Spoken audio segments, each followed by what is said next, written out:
From the studios in San Diego, California, this is Frank Fired Up here on the Mixed Up Sports Network, coming to you live here on this rainy Friday, December 16th, 9 days away from Christmas, getting ready for the last weekend before Christmas.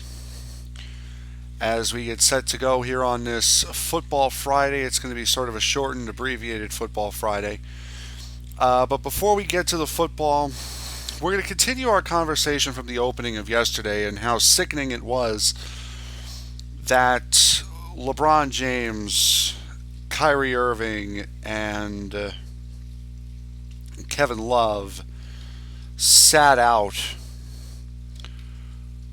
for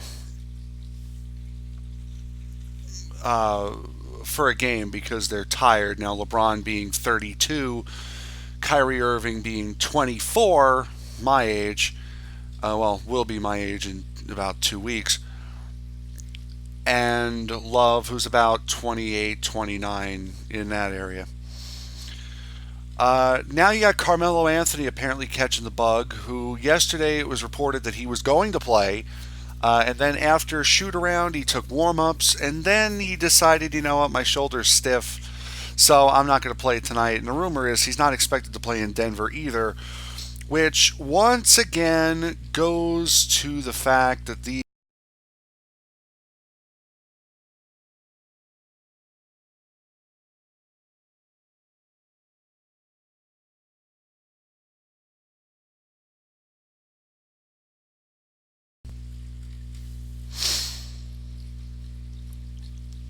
pardon me, the audio cut out there.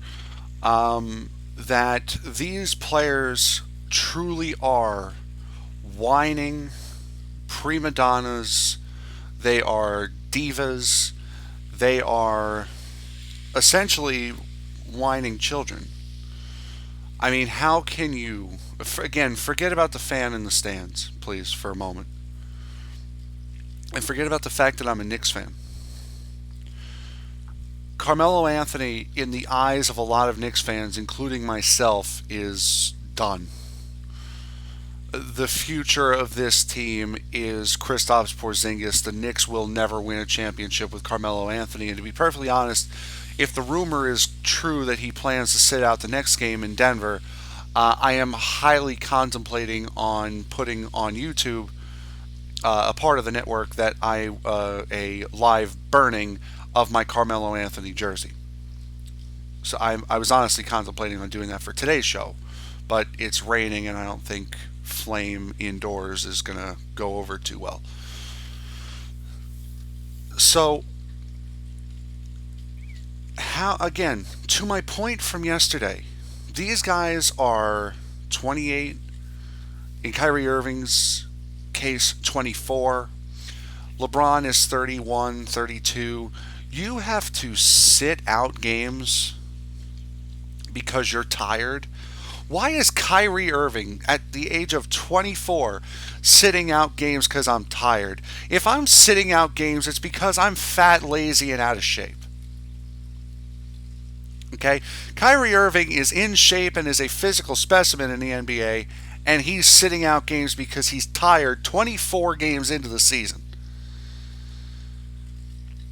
And you sit out a game, and for Carmelo Anthony to sit out a game like this Golden State game, isn't the feeling normally that superstar players get up and play better? They raise their game when there are other superstar players in the game. Well, Carmelo Anthony just proved he's not a superstar player. He's not a superstar player anymore. He is a pure scorer, selfish individual. He is not a superstar in the NBA anymore. He is not. And he proved that beyond any shadow of a doubt to Knicks fans, to Warrior fans, to NBA fans alike last night. You could sit there and go, if you don't know behind it, you could sit there and go, oh well, Derrick Rose didn't play last night either. Yeah, he had a back injury and he played in Phoenix the other night until he physically couldn't. Give Rose, the guy who we killed the Knicks for signing because we said he was going to be out in the first 5 minutes with knee problems and he was going to be done for the year. That guy tried to play through an actual injury, which is something that Chicago Bulls Derrick Rose, I would never have said that about. I would never have said, oh, well, give Rose credit for trying to play through an injury. No. I would have said, okay, Rose, being a kid, he doesn't want to play hurt. That's fine. That's his prerogative, but really grow up. That dude's tough. To play through a back injury, he never should have started that game against Phoenix. Period. But he played the first 10 minutes and he was taken off the floor because he physically could not play anymore. And you could see that. Carmelo Anthony's shoulders sore. Oh my God. I can't do it. I can't shoot a basketball. Like Craig Carton said on the morning show this morning, I guarantee you if it was an all-star game, he would have been on the floor. And I agreed with him 100%. If it was the all-star game, he would have been on the floor last night. If it was a skills challenge, he probably would have been on the floor last night. But no, you have a chance to show that you are better in a situation where you're playing Steph Curry, where you're playing Klay Thompson, where you're playing Kevin Durant, who we'll get to in a bit. But no, I'm going to sit down. I'm hurt. No. Really?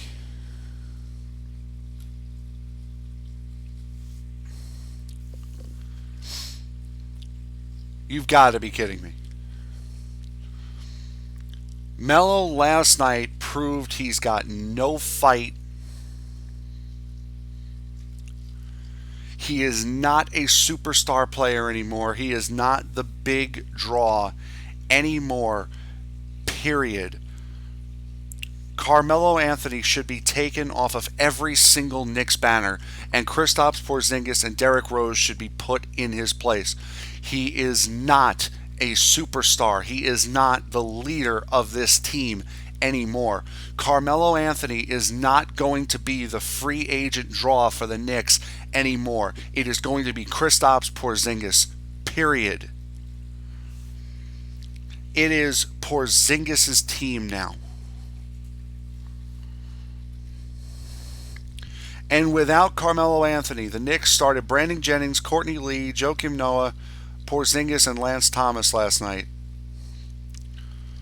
Jennings 4 for 13, Lee 4 for 11, Noah 3 for 10, Porzingis 4 for 13, Thomas 2 for 9. Can we get a more pathetic performance from the starting five? Please. And this is not a game where Klay Thompson goes off. This is not a game where Steph Curry shoots 15 threes. This is a game where Steph Curry scores 8 points. 8 points.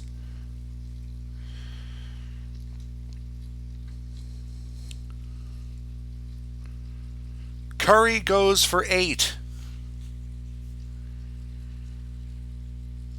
And Durant went for what? 12? 13? This was a beatable Warriors team last night. You never would have known it because Rose was out with an injury and Carmelo Anthony was out because he's a whining little bitch. Pardon the language, but that is the only way to describe what Carmelo Anthony was last night. And if he really is going to take the excuse of a shoulder injury, and you have to assume that the reason why he did not say it beforehand is so it wouldn't become a story. Well, guess what? The second that game starts and they see he's not out on the floor, it's a story. Klay Thompson had 25 last night, Curry had 8, and Durant had 15. That was a beatable Warriors team last night. The fact that the Knicks only lost 103-90 is a testament to the rest of the team.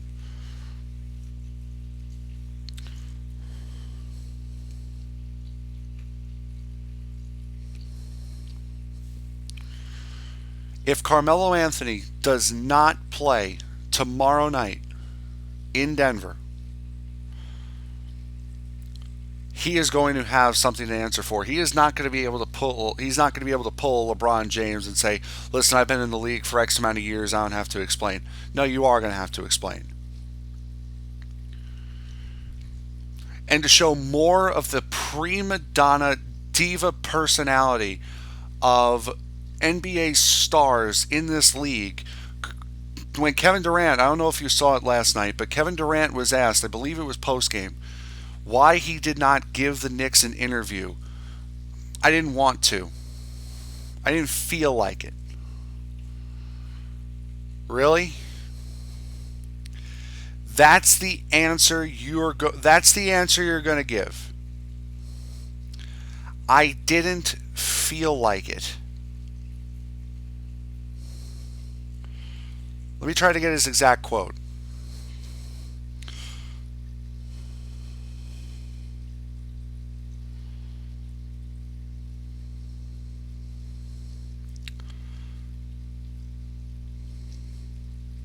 Because I didn't want to. And you know what? That's fine.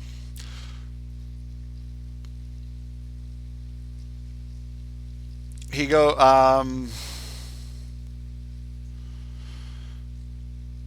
Stephen Bondy of the New York Daily News asked why he didn't give the Knicks an interview. Because I didn't want to. I didn't want to lead anybody on. I got a lot of friends in the league. I got calls throughout the summer, but I made the best decision I wanted to make and the best decision for me. I'm happy here. All that stuff is in the past. Melo and I remain great friends. That's what's most important. We didn't let that get between our friendship because I didn't want to. That's fine. That's your prerogative. You don't have to interview the team if you don't want to. But you could have started with I didn't want to lead anybody on. You didn't have to say because I don't want to, and then leave to explain yourself. Listen, I didn't want to lead anybody on. I didn't think the Knicks and I were going to reach a deal, so I didn't want to lead anyone on and say, oh yeah, here I am. No, you start off with, I didn't want to. Really? The NBA is going to suffer big time from these prima donna attitude players. And listen, I know it all starts with Greg Popovich. I know it all starts with him resting Duncan, Ginobili, and Tony Parker on nights. You're talking about 36, 37, and 35-year-old players here when you're talking about those three.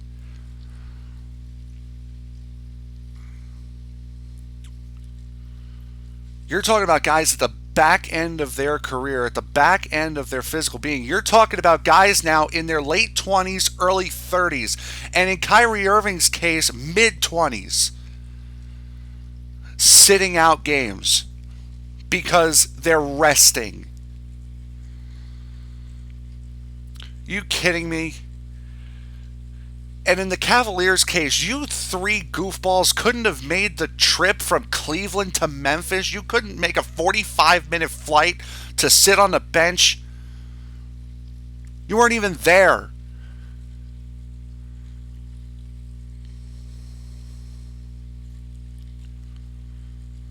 When we come back after this, we're going to do a quick little run through of the new CBA that the NBA accepted. But after that, don't be surprised if this is the last we talk about the NBA for quite some time, because it's this kind of stuff, it's this kind of publicity that is completely killing it.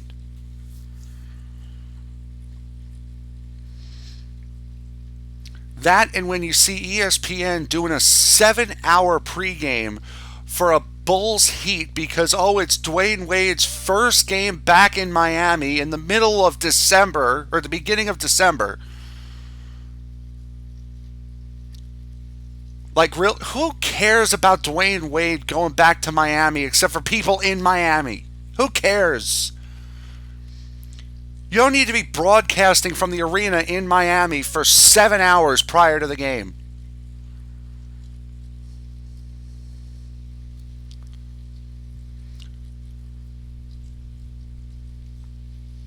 I heard on Mad Dog Radio, what did he say? What did Russo say? He said, what was it, the opening night only had 2.2 million views or something like that, which for the NBA is horrendous. They put a nationally televised game with the Timberwolves. I think he said, oh, what did he say? What show? Oh, he said Gunsmoke got better ratings that night than that Timberwolves game on national television. Yeah, Gunsmoke on TV Land got better ratings that night. The NBA is going down the tubes, and it is because of players like LeBron James, Carmelo Anthony, Kevin Love, Kyrie Irving, that feel as Kevin Durant. You didn't make the decision that was best for you. You made the decision that was best for you to get a ring quick. Nobody cares about loyalty anymore. When was the last time you saw a player stick with one team his entire career that wasn't a superstar or a folk hero in that city? Big players are always moving to get a better chance to win a championship. Self-serving, nonsensical garbage. Loyalty, please learn it.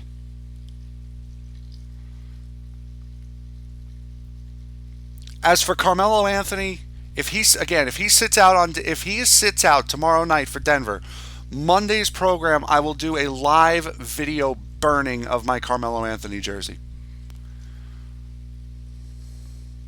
Because you obviously don't care about me, the paying fan who watches these games. So I don't care about you or your memorabilia or your garbage.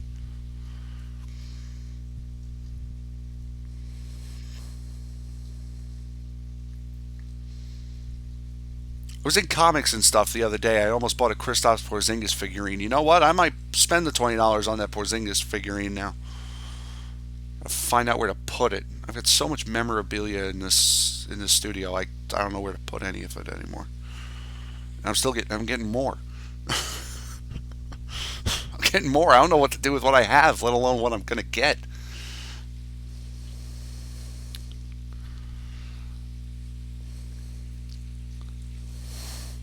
So there you go. If Carmelo Anthony does not play in Denver without a legitimate injury, if he's legitimately injured, then you know what? Fine, rest. But if you are not hurt and you do not play Saturday night, we will do a live jersey burning on Monday's show. With that said, we'll do the NBA, CBA, and the NFL Week 15 when we return. Do not go away. You're listening to Frank Fired Up on the Mixed Up Sports Network.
All right, we're back. You're listening to Frank Fired Up here on the Mixed Up Sports Network. And I am serious about that, by the way, when I say we will do a live jersey burning if Melo sits out with a non injury in that Denver game tomorrow night. So, for those of you who wanted webcam, for those of you who wanted to actually see what we look like when we do the show, you'll get a chance on Monday.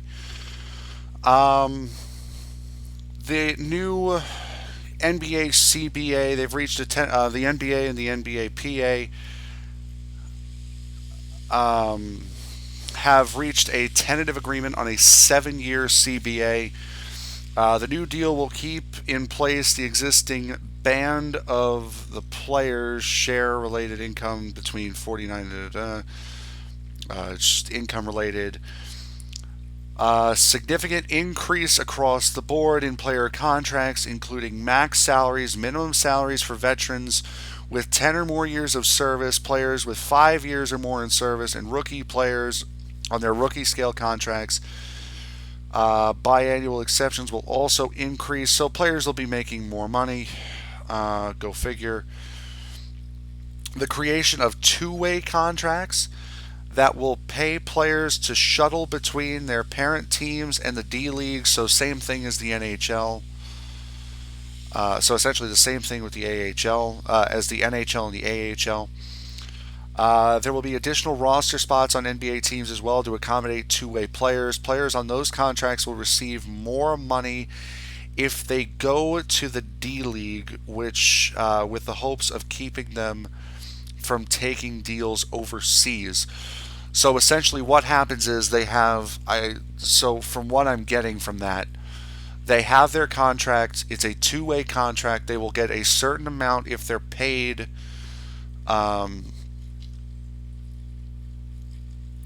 they'll get a certain amount when they play in the NBA, and they'll get a greater amount when they play in the D League to keep players from going to China to play and keep players from going to Spain and Germany to play, which has been a problem recently. The designated veteran player exception has been created, adding a 6th year for players on veteran contracts who meet certain criteria. Not sure what that means. Current one and done rule allowing college players to declare NBA draft once they've completed a year of college or have been out of high school for a year will remain in place. The league has sought to increase the age limit to 20. The union has resisted and that would prefer the limit to remain would prefer no limit or a rule similar to Major League Baseball. Major League Baseball allows high school players to declare for the draft, but prohibits players who opt to attend college from declaring until after their junior year of college. The union sought a so-called 0 and 2 compromise that would allow high schoolers in the NBA draft, but keep college players from declaring until after their sophomore year. So essentially from that, you can have high school players declare, but if they decide to go to college, they cannot declare until after they've played 2 years and not just 1. So you can either declare for the NBA draft straight out of high school, or you can wait until after your sophomore year of college. I like that, actually. Healthcare packages for retired players, increasing benefits, a shorter preseason with no more than 6 exhibition games before the start of the regular season, and an earlier start to the regular season, which should further reduce both back-to-back games and stretches of 4 games in 5 nights. You never really see 4 games in 5 nights. It's very, very rare that you see that. The back-to-backs, I mean, really. Again, I make the comparison to hockey. Hockey's twice as physical as the NBA. Not only do they have back-to-backs in the NHL, but they also have back-to-back home and homes, where you have to go to one place in one night and then go back to the other place the next night. Granted, if the Islanders do that, it's really only between New York and Philadelphia, or New York and Washington, so it's close. But I mean, to play a back-to-back from New York to LA or from Chicago to LA is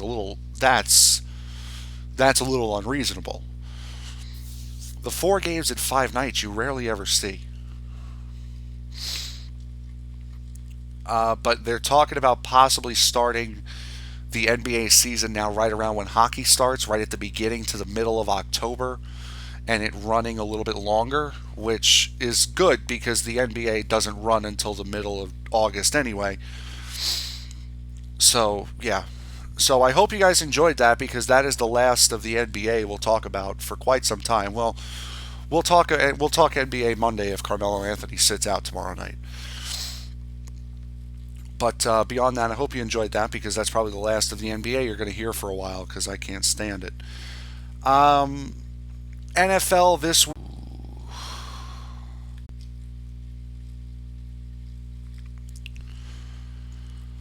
Sorry, that was a first. We had a disconnection of the stream there. That's the first time in almost a year now, almost exactly a calendar year, that we've had that issue.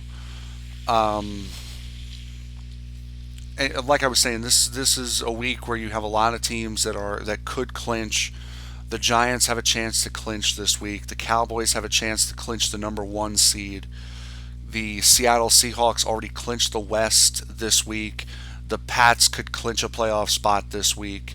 Oakland and Kansas City could clinch playoff spots this week. So this is the week where you would start to clinch playoff spots. Seattle, what else can you say? Seattle went into this game having lost the last 3 games against the Rams. They left nothing to chance this week. New head coach, short week, rookie quarterback who's in over his head. All a bad combination for the Rams against the Seahawks. They lose 24-3. Then you get to tomorrow night between the Jets and the Dolphins. The Jets, Craig Carton gave them no chance this morning to win. I give them a little bit of a chance to win this game because Matt Moore has not played at all this year for the Dolphins. So no Tannehill, you have a better chance at winning if they could stop Miami's run and they actually get a decent game out of Bryce Petty. The Jets actually might make this a halfway interesting game tomorrow night. I'll definitely be watching this over the Knicks. Definitely be watching this over the Knicks. If the Jets get a solid game out of their defensive line, which didn't show up, and only half of it showed up in the until the fourth quarter, they didn't show up. If they get a decent showing from Bryce Petty, if they use Bilal Powell the way they used him at the end of that San Francisco game, this could be a game where the Jets steal it. The Dolphins are looking for a playoff spot. The Jets have absolutely nothing to lose. Young quarterback. They're trying to figure out what they got. They're coming off of a comeback win last week. If the Jets are going to win one more game this year, this is the game. If not, they're 4-12. They're either 5-11 or 4-12. This is the week where they could be 5-11. That game is tomorrow night, not Sunday. Tomorrow night on the NFL Network. It's an NFL Network exclusive. Sunday, you have the Titans and the Chiefs. Now, the Chiefs currently sit second in the AFC.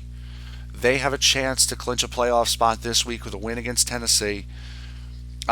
Playing at Arrowhead. I understand the Titans are coming off of a very close win against the Denver Broncos. Tennessee looks like a lot better of a team. This is not the matchup for them.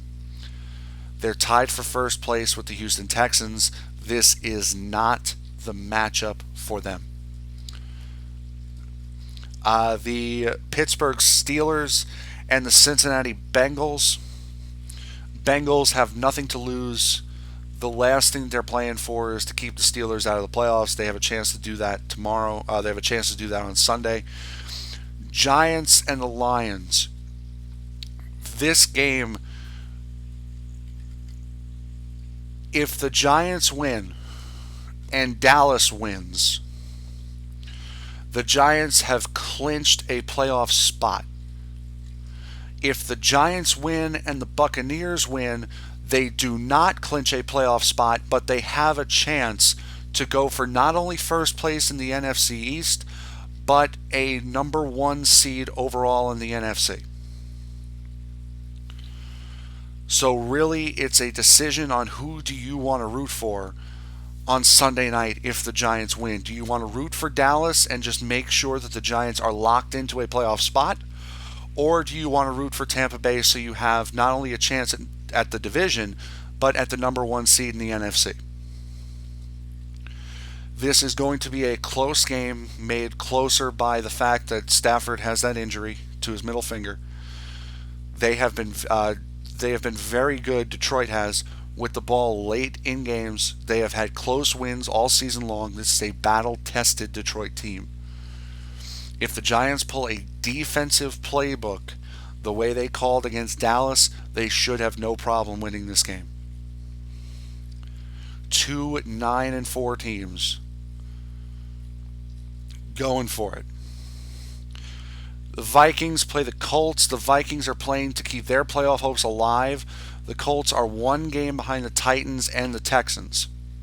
So both of those teams have something to play for.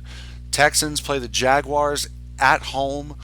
This is a game where Houston can put a mark on the division and say, hey, listen, we are here.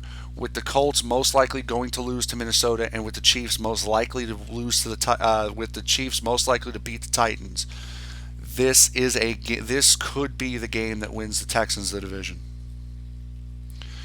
The Packers go into Chicago to play the Bears. The Packers looked absolutely phenomenal against Seattle last week. Aaron Rodgers believes that the Packers will win out. I think so too. And it starts tonight. It starts Sunday against Chicago. They are also playing for an NFC North title and a playoff spot. The Bills take on the Browns. Really nothing at stake in this game other than the Browns' imperfect season. The Eagles and the Ravens. This is a game that the Ravens desperately need in order to keep pace with the Steelers, especially if the Steelers lose to the Bengals. The Ravens could be in a big spot to capitalize in the AFC North. Yes, AFC North. The Eagles, their season pretty much done and over with. The Falcons and the 49ers. The Falcons currently lead the NFC South, so they are looking to maintain their lead in the division. The Saints and the Cardinals, really nothing to play for there. The Raiders and the Chargers. The Raiders are playing to keep pace with the Chiefs, and with the Chiefs expected to win, this is a game that the Raiders need to win in San Diego. By the way, if you have Cox Cable in San Diego, they just shut off CBS today, so unless they get that sorted by Sunday, you won't be watching the game. Let me see.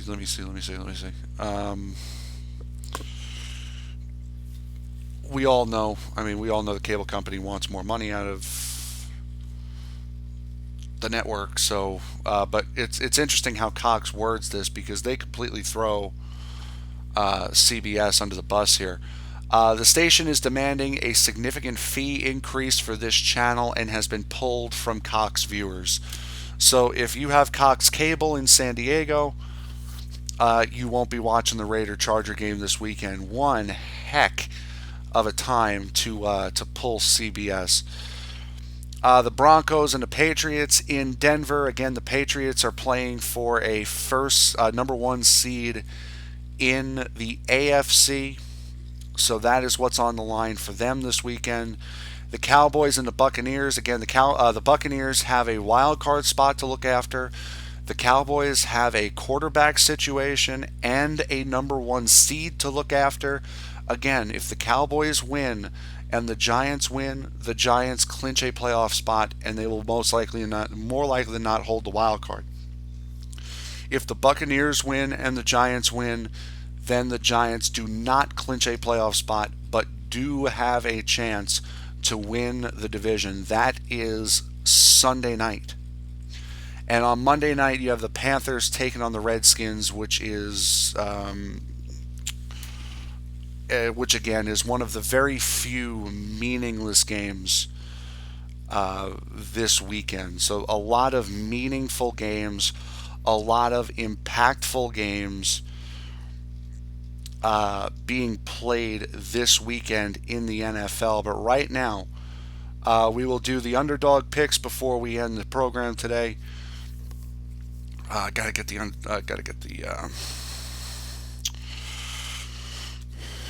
the lines up, and as you guys know, I've been getting the lines from CBS Sports all season long. So if you have the Vegas lines and they look a little different, I'm sorry, I'm getting them from CBS Sports.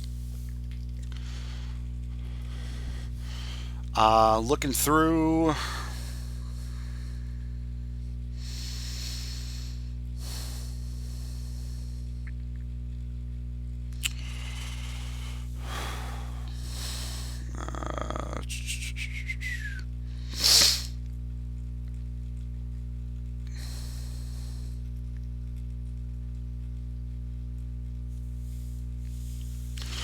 Okay, I've had nothing but problems choosing big, large odds games, large spread games this year. But I am going to pick, because, I mean, really the only games I have this week are large spread games. I'm going to pick Tampa Bay to be within 7 of Dallas. Dallas is 7-point favorite on Sunday night at home. I think Tampa will be able to just barely keep it inside of 7. I don't think they're going to win, but I think they can barely keep it inside of 7.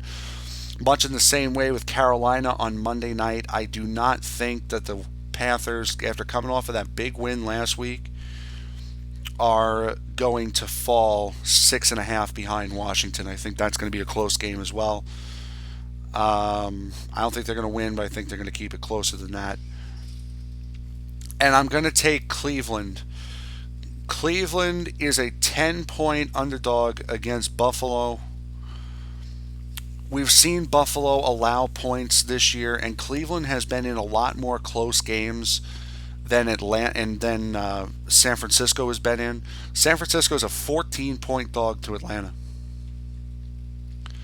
And I don't want to pick that because I saw San Francisco's defense last week. That and they're going up they're going up against the number 1 scoring offense in Atlanta.